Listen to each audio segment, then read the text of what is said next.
নমস্কার, life of কেডিন নতুন একটা ব্লগে সবাইকে স্বাগত জানাই। এই পড়ন্ত বিকালে আমি বেরিয়ে পড়েছি ঢাকা পরিক্রমায়।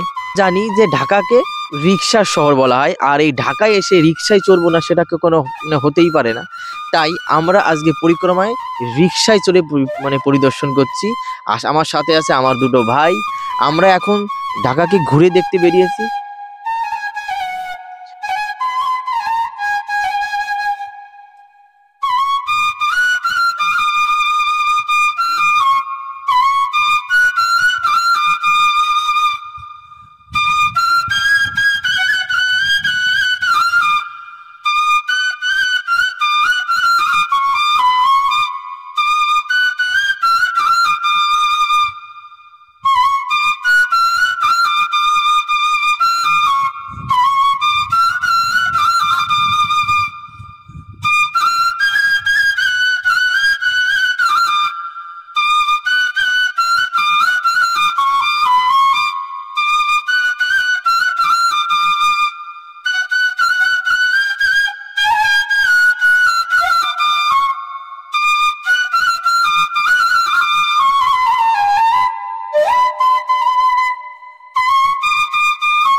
রিক্সায় চড়ে হঠাৎ ঘুরতে ঘুরতে আমার চোখে পড়ে যে ঢাকার অদূরে একটা এই শহীদ মিনার।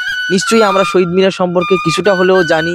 সেটা হচ্ছে যে বাংলাদেশের মাতৃভাষা দিবস হচ্ছে 21শে ফেব্রুয়ারি, 1952 সালের 21শে ফেব্রুয়ারি, যা আন্তর্জাতিক মাতৃভাষা দিবস হিসেবেও এখন বর্তমানে স্বীকৃত আছে।